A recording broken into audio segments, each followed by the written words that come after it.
छोड़ी के आपन नैहरवाए बनी चललू बना जी के साथ। छोड़ी के आपन नैहरवाए बनी चललू बना जी के साथ। रोवेली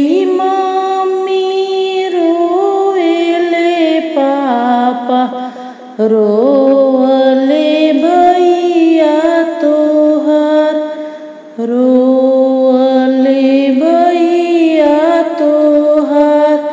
छोड़ी के आपन नैहरवाए बनी चललू बना जी के साथ। चललू बना जी के साथ।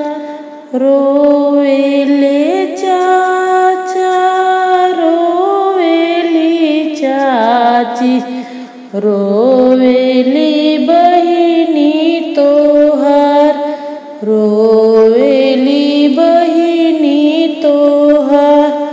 छोड़ी के आपन नैहरवाए बनी चललू